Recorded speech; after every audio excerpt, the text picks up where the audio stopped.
Willkommen, this is Julia. And this is Shane. And this is Think Plant-Based.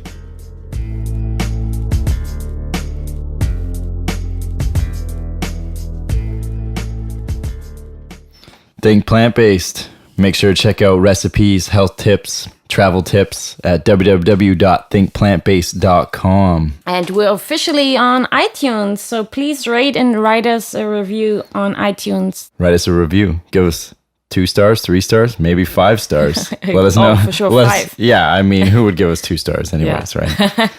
But yeah, make sure to do that because that's how we get found. We're back with Think Plant-Based. Yeah. Yay!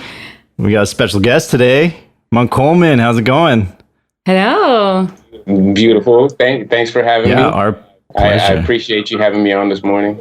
I don't know what time it is for you, but it's morning for me. Right. You're based in Oakland, California, right? Awesome. Mm-hmm. That's great. Yeah, please tell the listeners more about yourself. Well, I'm just turned 52 in December, and through my own transformation was my career created to help others to see the greatness in themselves and to transform any part of their life they think is not, I'd have to say, up to par, as far as they feel I need to get better in certain aspects of their life, but it all starts with the foundation. So I help people to really, you can't change anybody, but you can get them to look in a different direction and give them things to implement in their life that they can make that change for themselves.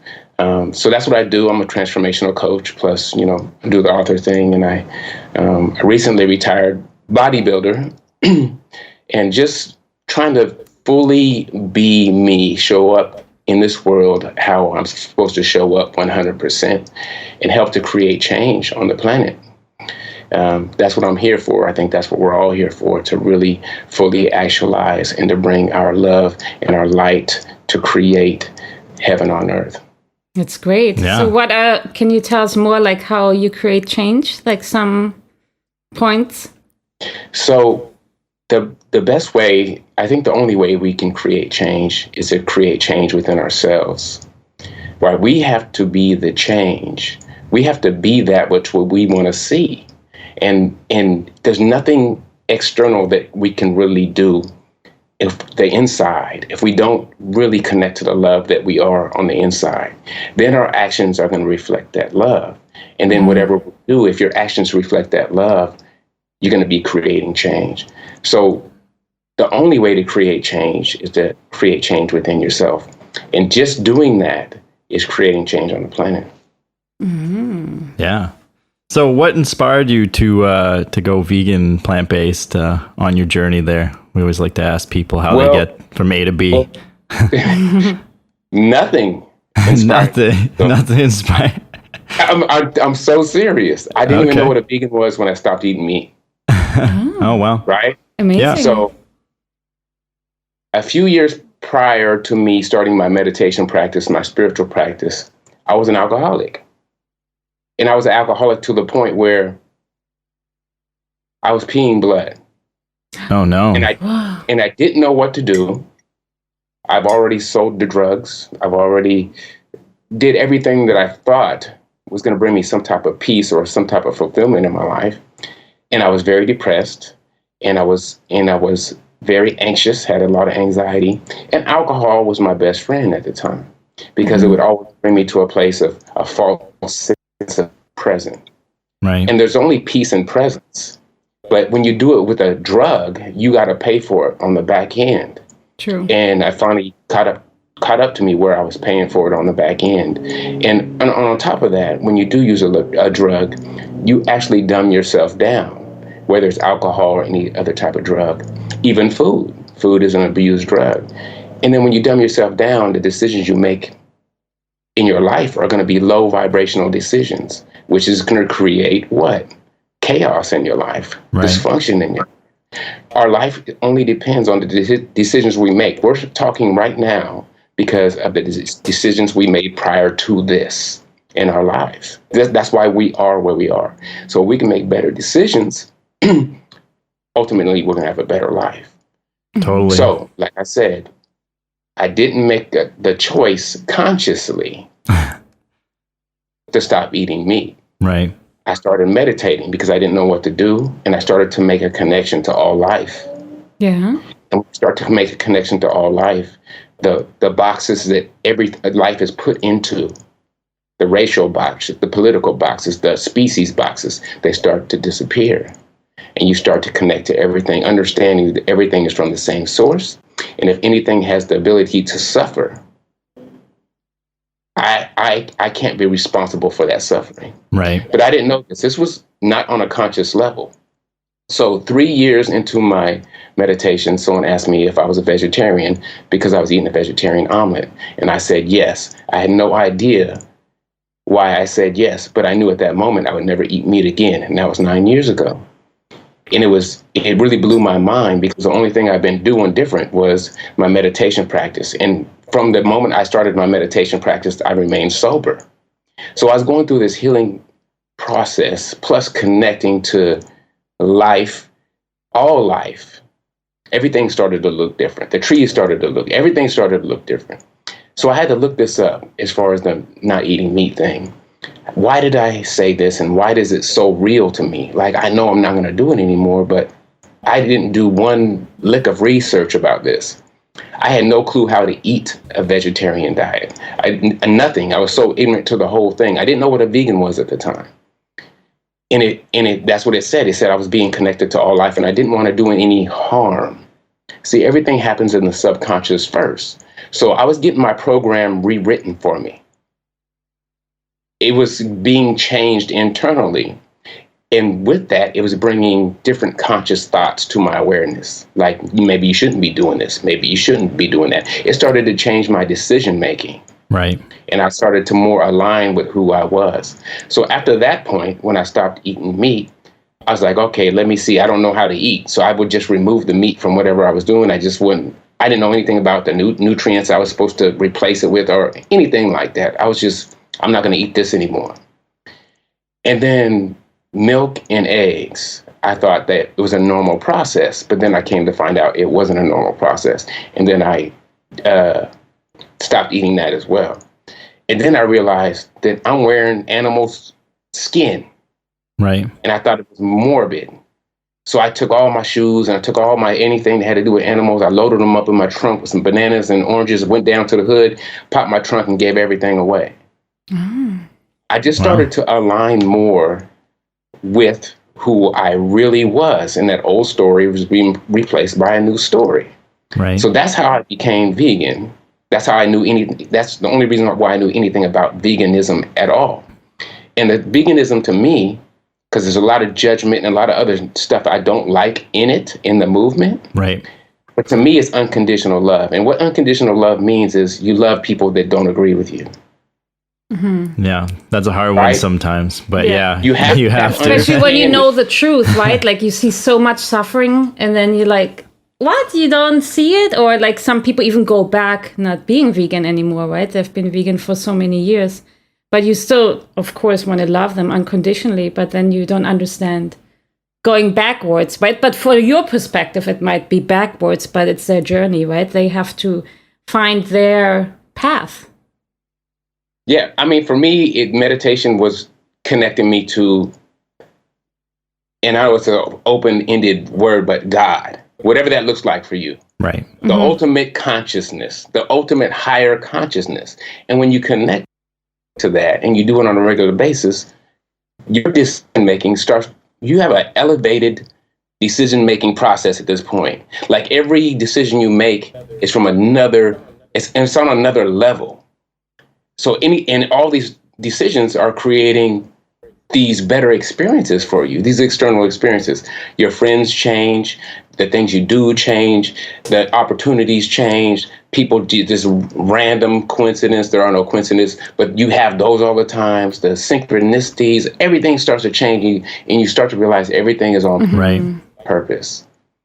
Like there's nothing that's not on purpose. Like our conversation right now is 100% on purpose. It's not because we accidentally came across each other or whatever. Yeah, totally. Right? It's on purpose.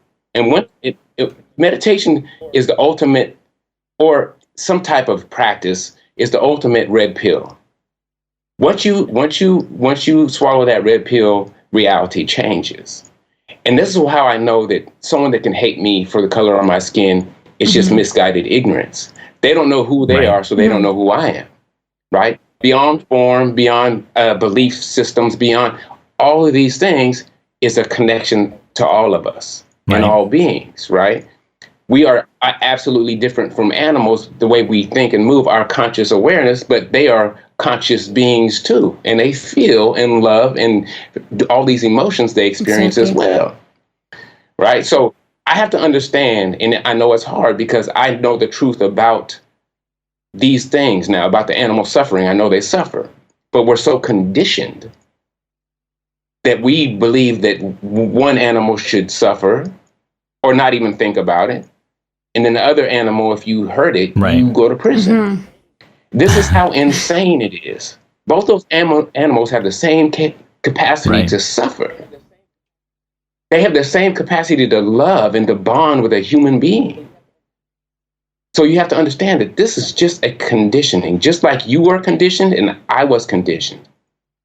Being raised up in my environment and what I saw and experienced and trauma that was passed down to me from my parents creates this false identity. And from this false identity, you do things that show proof of what you already believe. So if you believe these certain things, you're going to look to try to find proof to make these things real. So for instance, if you always looking at, if you say, for instance, you say women are always this way, right, a certain way, you're going to always look at women and try to find that to make your story ring true to you. If you say all black people are a certain way or all white people are a certain way, you're going to look for that which you believe in that person. And you're going to find it. You're going to find whatever you want to find, whatever you believe you're going to find. It's going to make it true. And that's why politically people are so polarized, because whatever they see in that political world that they think is true, they're going to find it. Whatever they disagree with in that political world, they're going to look at the other side and they're going to find that. So it's about our consciousness. What we are experiencing is what we believe. But what if, okay, so what about the fact is that there are more people eating meat on this planet than people that are plant-based, right? Like we can't ignore that. And that's like what I was wondering how we can change that. I mean, it's a process, right? It takes years even to get people more sympathizing with animals, because some people don't really feel like such a strong connection as you and us, how we feel, how animals feel, or like especially how fish feel. They don't make any noise when they suffer, right? So people get more compassionate when they see a dog getting beaten up, right? So that's a tricky topic too, I find.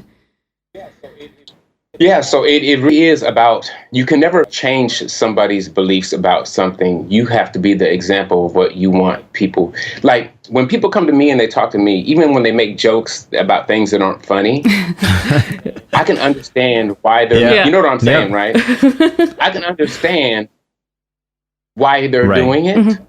And I don't have to push back with anger or hate towards that person.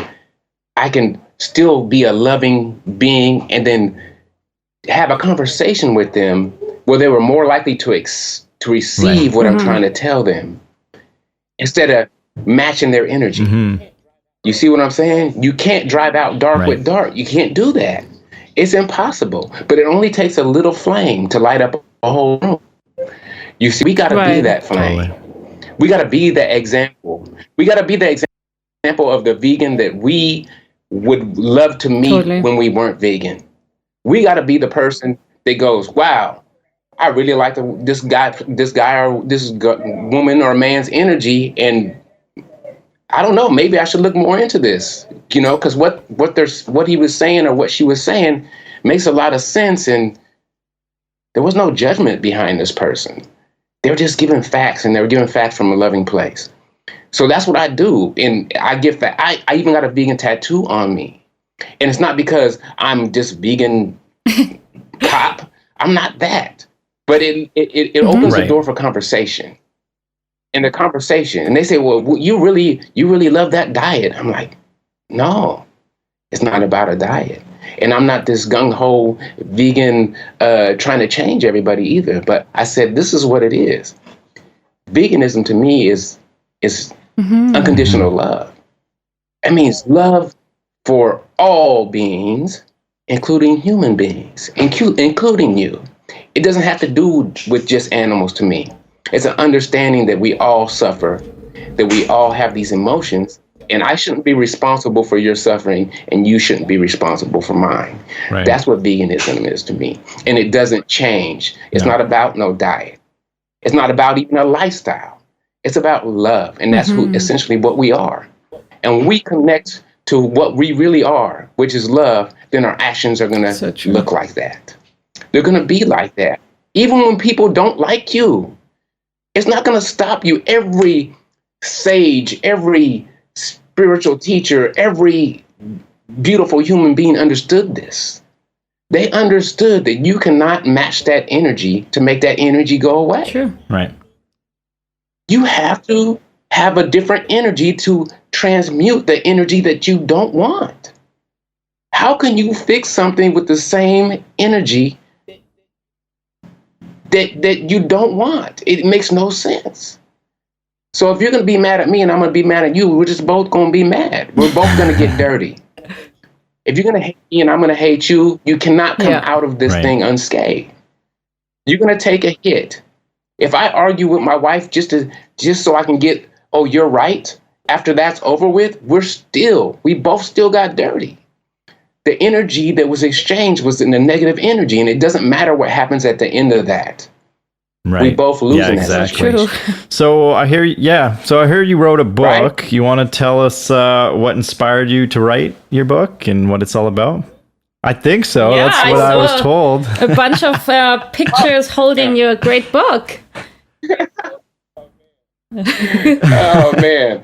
Well, I do speaking stuff. So I was watching a video and they said, well, what are you giving your audience?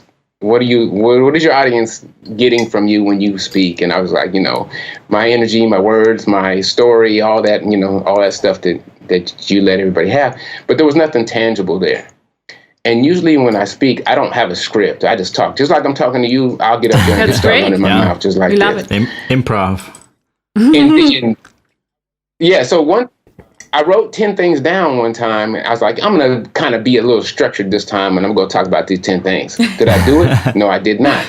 So when I was watching this video and it said, what are you giving your audience to take away?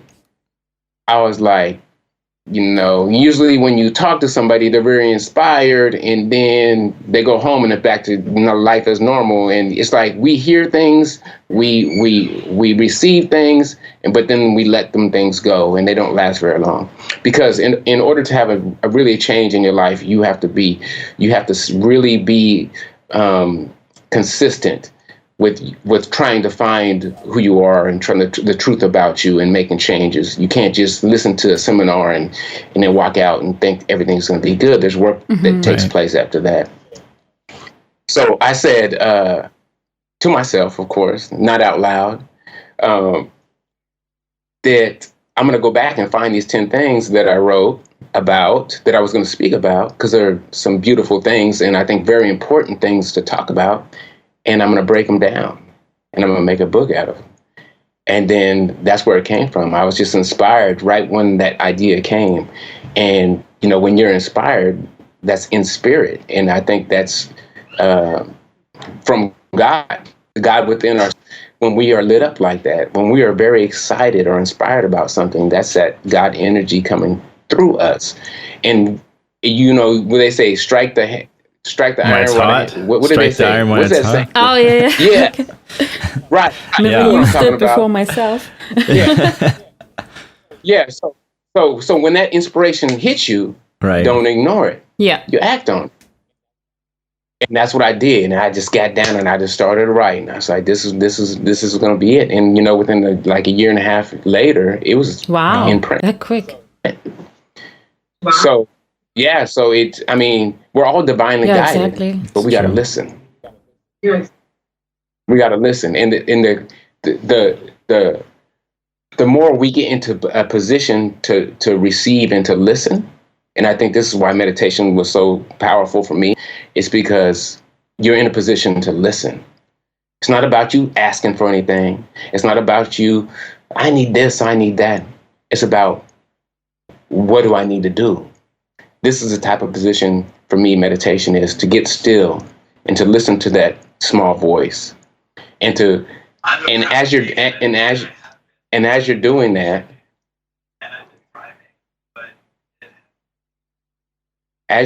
that, you're also changing your subconscious program, not knowing it, because I didn't know that was happening to me until I started doing some research on meditation and the benefits of it. Later on down the line, like years after I was doing it, I didn't even know what I was doing. Basically, I had to look it up to even start it. It said basically, sit down, be quiet, have that experience. Yeah. Mm-hmm. You know what I'm saying? It wasn't something that had a structure to it or nothing. It was like, why don't you sit down and listen for a while? Because you do too much talking. Slow down. You're doing too right. Slow it down. All right. Pause for a second. All you've been doing is going, having babies, drinking, clubbing. I mean, selling drugs. It's Right. like, just slow down. You have to heal from the trauma that's in you. You have a lot of, and in order to heal it, you have to face it. And you have to face it without a substance. And that's hard. In silence. Yeah, a lot of people don't want to do it, right? They rather not face it and just put everything under the rug and just keep on living life. Or find a crutch with, substance abuse or anything. Even running. People can run too much. Or too much exercise in general, right? Yeah, so it's trying to find a balance, right? Yeah, to be. Yeah. Yeah. So we try to distract ourselves with everything. And just because I know my experience, my childhood, it was very dysfunctional, but even people that had a pretty normal childhood, they still are dealing with trauma. They are still dealing with emotional trauma, sometimes physical trauma. People think that just because you didn't have a real hard time doesn't mean that you're not going through a lot of things internally. Right.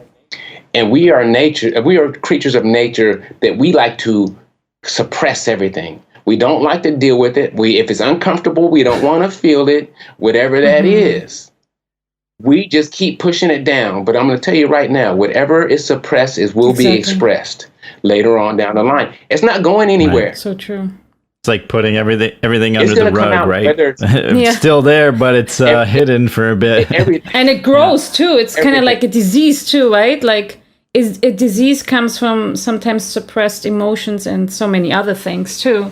So it's an accumulation 100%. of energy that will be expressed sooner or later, unfortunately.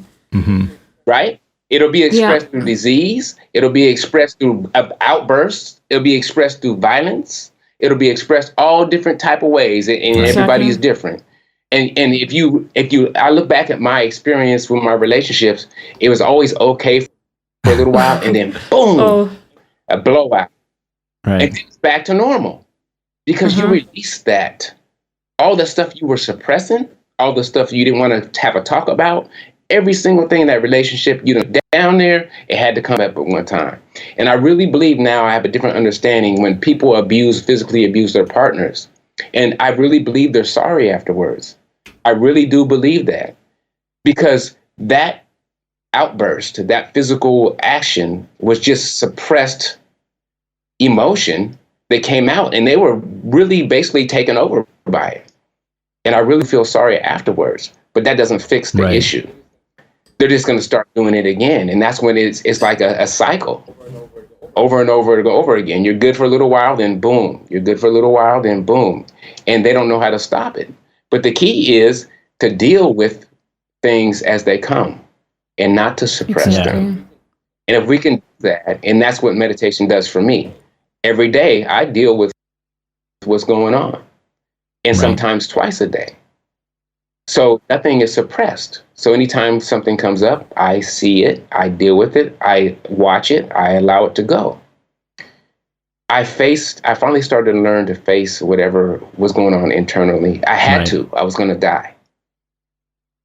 And with that, it changed out everything I thought I can do. From very limited as far as what I can do to unlimited, knowing that I can do whatever I want, and aligning with my higher self and making better decisions.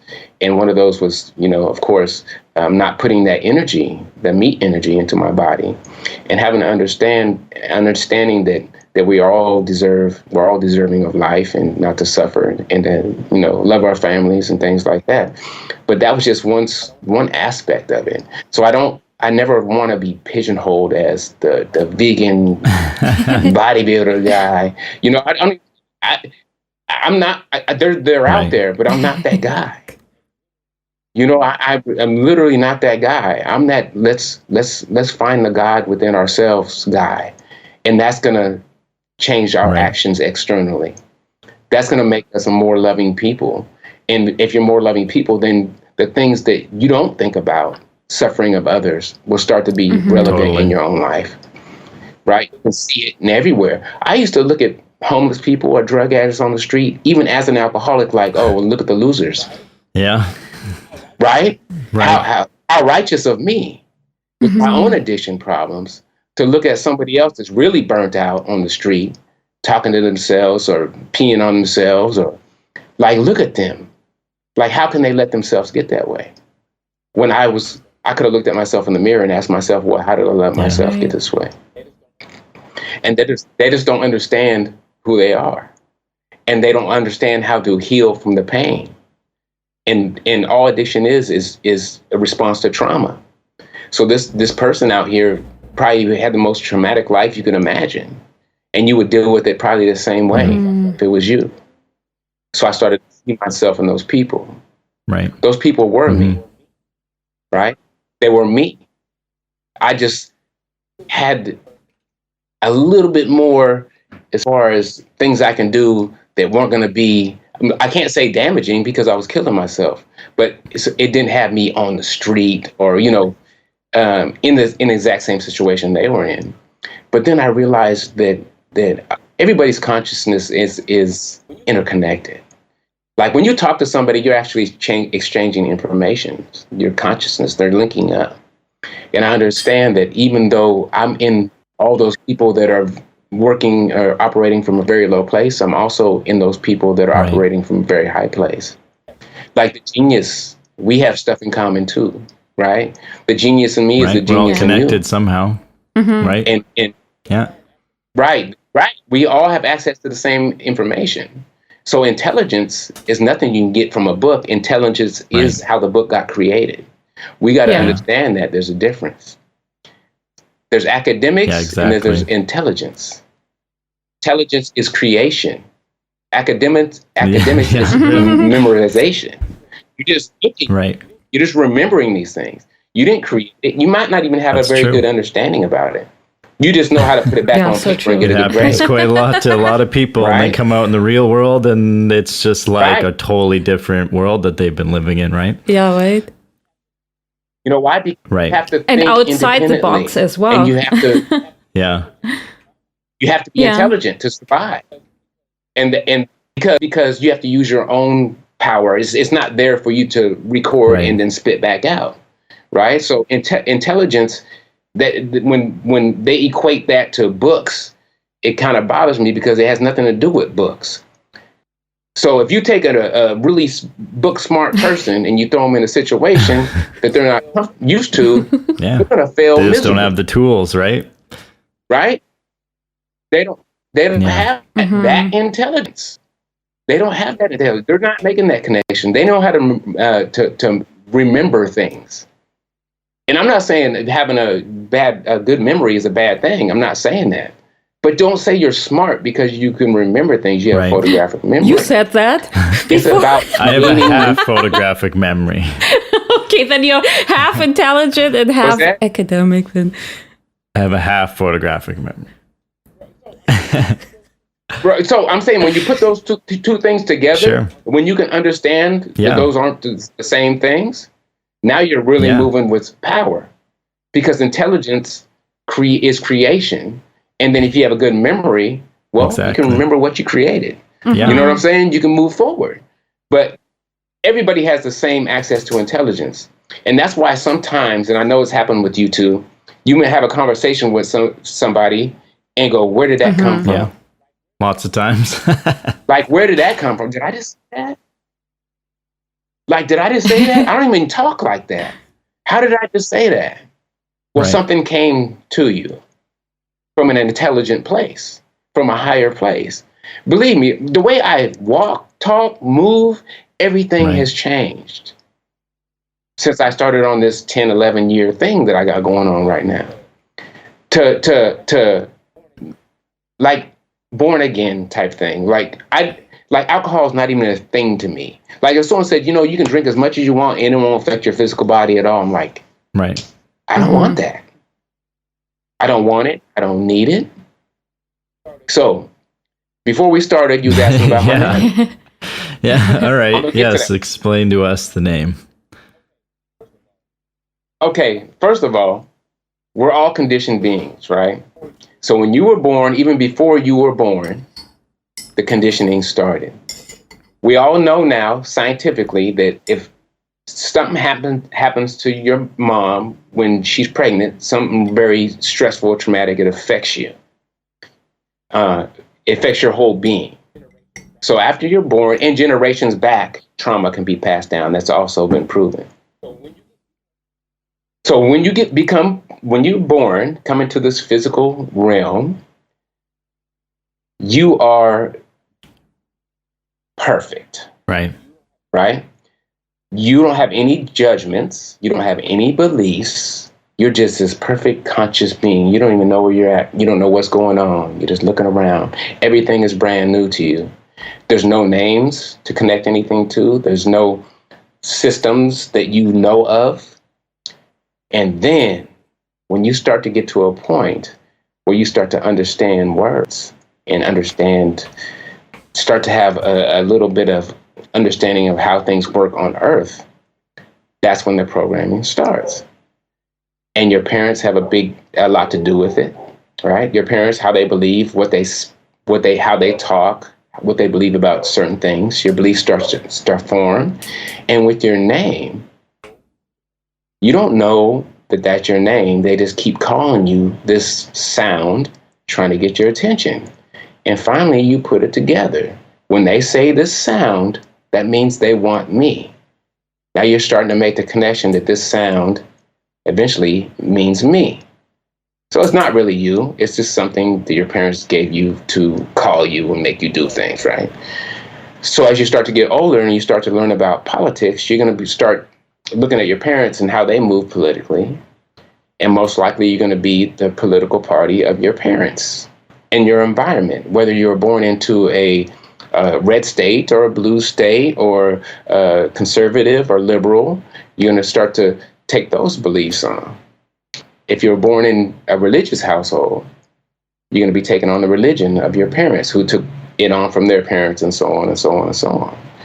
So you get to the point where you're like, my name is Billy, I'm a Republican, I'm a Christian, this is my diet. My diet was given to me too. This is how we eat. You always hear certain types of races eat like this. Well, it's just passed down.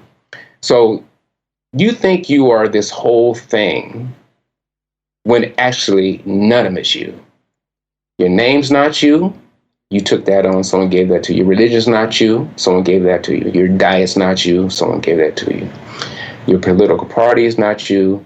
You were heavily influenced by the people around you in your environment.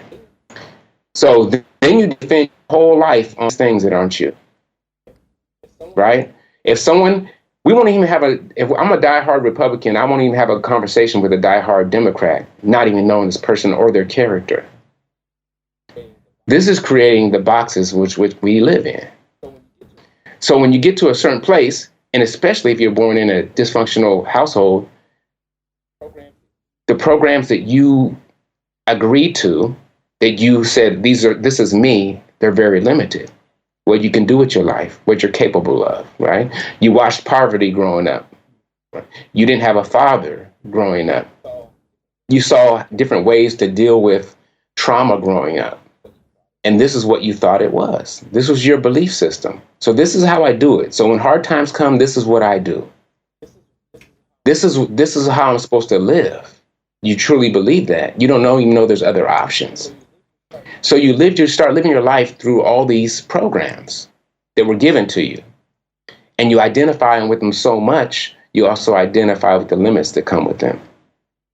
And every program has limits. There's not one that does not. So if I say I identify with a Black person and that's my identity, what comes with that?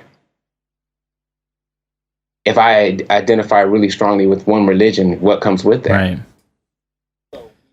So we live our whole lives under this false identity, and we have a problem with anybody that goes up against. So for me, my life started to transform from the inside out. And the only thing at the end of that was connecting me to my old way of living was my birth name that was given to me. Right. I didn't ask for it. I didn't want it, but there's energy that's attached to names. So I was met up with a friend of mine, a newly acquired friend that didn't really know a lot about me, but they knew how I lived. And she said, "What do you do?" And I'm like, "What do you mean, what do I do?" She said, "You don't smoke, you don't drink, you meditate all the time, you're a vegan." She said, "You're like a monk or something." She said, "You're like an urban monk." Nice. And I just laughed about it. I thought it was funny or whatever, right?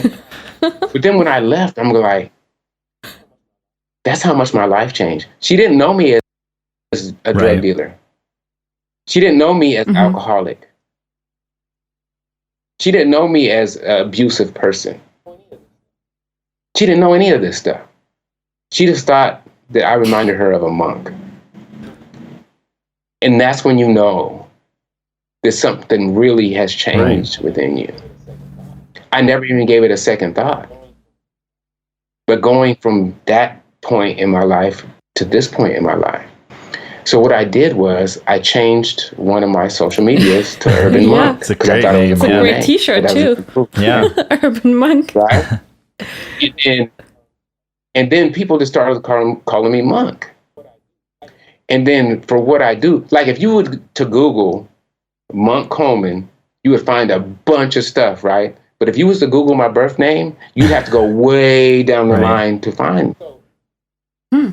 So this started catching on, right? This was probably almost, 8 years ago now. And then people started calling me that, like when they see me out in public or whatever. And I said, for what I do to, especially even for like marketing purposes, because I want to get my message out there because I think my message is needed. It's a message of love.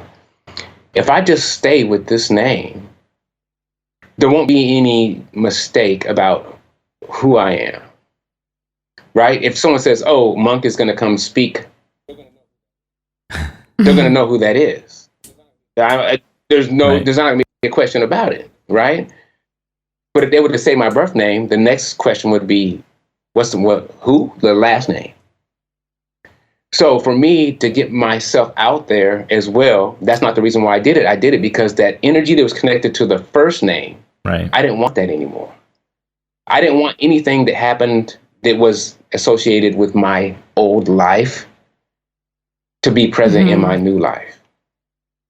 So the only time I ever hear that name, of course, is my mom. But if I hear that name in the streets, I gotta know it was someone. Right. I knew your name. So you do a double. Maybe, I knew your name, knew you but a long time ago in another past life or something. Right. You know your name. Right. I'll flip my head around like who? Like who is it? Yeah. So I just totally embraced that name, and it feels right. So now I understand, because back in the day I didn't understand how when people change the way they were, they change their name as well.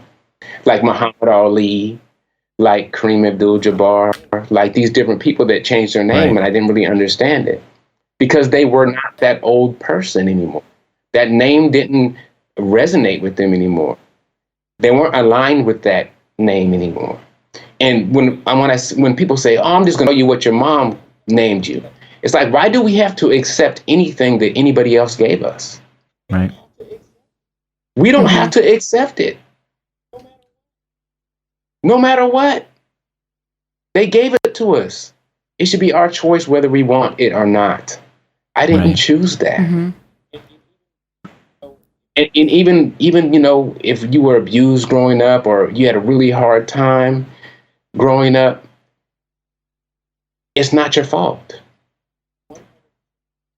It's 100% not your fault. But if you want to do something different, it's your responsibility to heal and to grow from that. And I think the people that had the hardest lives growing up have the most potential to really step into who they really are, because it's such a contrast, right? You're not floating in the middle. It's like, this really sucks.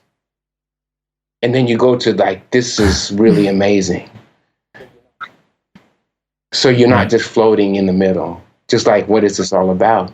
I think really hard situations make you question your own reality, your own identity. Well, who am I and what is this all about? And when we start really asking ourselves those questions, who am I and what is this all about? We're going to get the answers, because the answers are going to come from the same place the questions came from, that higher part of you.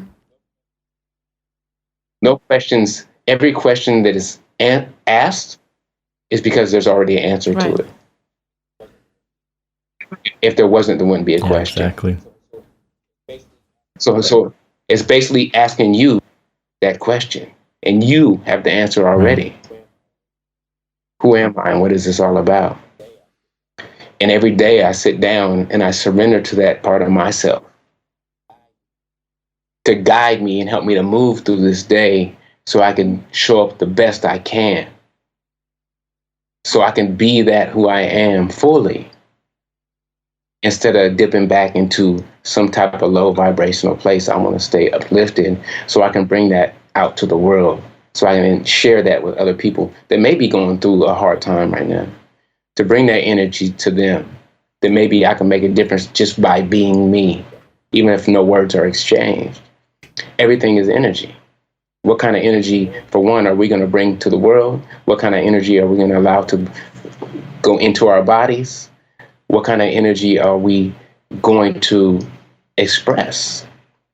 It's like people don't understand when it comes to meat as well, that the energy you're taking in is creating very low vibrational energy within you. And people don't understand that everything has an effect. What you see, what you hear, what you eat has an effect on your whole being. So we have to be the gatekeepers to our energy. And we got to make sure we are very uplifted all the time. And notice when we are dipping. And it's okay. You're going to have some hard days. You're going to have some hard times, for sure. But being aware of those and being conscious of those and ask questions behind those things. Well, why am I feeling like this? What do I need to work on? What do I need to do? And just to sit with that sometimes and say, well, what is this trying to tell me? Right? And then you get the answers, and then you get the guidance, so you can then lift yourself up out of a very low place. And we all have our ups and downs, but if you're on a regular trajectory upward, those ups and downs aren't going to be as much of the downs like they used to be, right? You're still going up, even though you're going down. So it's all about staying on that path to elevate yourself, elevate your consciousness, to raise your energy, because unconditional love is the highest energetic place you can be. And that's when Buddha and all these other people that came on this earth, they were unconditional love. That's what they were. That's why they had no judgments, and that's why they understood everything was one thing. So if I bring my best self, that means I'm changing the world for the better. Right. All of us here are changing the world, but how are we changing it? You can't show up here without leaving your imprint on this world. It's impossible. Right. You're here. Right. You're an energetic being. You're going to change the world. But which way are you going to change it? I have a soup analogy. It's like we're like a pot of soup, and I have that in my book too. we're like a pot of soup. Like, what flavors are you bringing to the soup? Collectively, we are the flavor of the soup. And right now, I don't think the soup tastes very good, right? We got to bring our best flavors to the soup in order for the collective soup to be better, to be healthier, to be tastier. Nice. Right. I like that. That's a nice way to get to an end to our podcast episode. And we would like to know about your future plans. Do you have any special ones coming up? And where can everybody find you or find your book? Find the Urban Monk Amazon. On Amazon. Great one. Amazon. Nice. It looks very like nice. I'm seeing the lady. Yeah. And monketernal.com is my website. Yeah, monketernal.com. Tammy does all my stuff, so I don't even No know problem. half the stuff. We'll put it in the going show on. notes. We'll ask her after and get them all up. So I do transformational coaching. That's what I do. That's what I'm passionate about, because I like to help people to find their own greatness and their own power and their own God, whatever that looks like, and to really live a fulfilled life, right? To really be happy and have joy in their life, to really be excited about living. And, there's a lot of people that's not excited about living. Did you meet a lot of people that you helped them become clean in life, that had a similar journey to yours? Clean. Yeah. So before all this thing went down, I was getting invited to rehabs and stuff. But when the COVID hit, all that stuff stopped. But I was going in that direction. In prisons and in rehabs and places where people just don't know who they are. Once you realize who you are, I mean, everything changes. Everything changes. When you're living from a higher place, everything changes. You just look, think, and move different, right? You can see things for what they are and not what you thought they were. And then you can get to that healing part, right? The part, it's not the addiction that's the problem. It's why do you need this, right? It's what is causing you to think that you need this. The substance it doesn't matter. All addiction stems from the same place.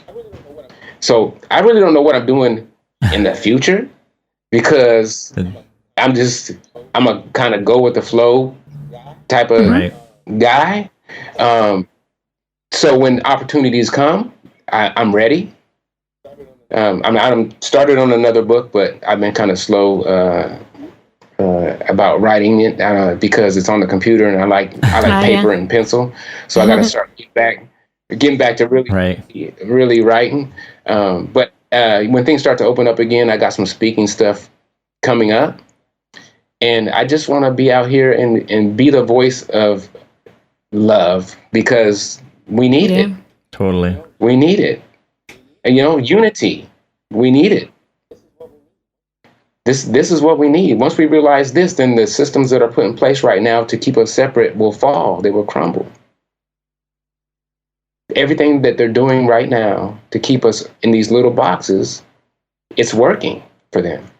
But we are having a collective awakening at the same time. So it's kind of a real strange place to be in right now. But we got to be a part of the change. We got to be a part of the change and not a part of the fear-based problem. Right? Everything that's put out there right now is fear-based. Every single thing. I don't watch the news. Can be stressful. I don't watch the news. I mean, fear will keep you. Is everything is low vibrational is under the umbrella of fear. Everything, anger, jealousy, name it, all the way down the line, it's all fear-based. If you look at the root of all these negative emotions, it's all fear-based. So if we can, that's why my book is called what? Right. Love over fear. Because love always, if you have love in your heart, fear can't be there at the same time. Nothing else can be there. One or the other. Right.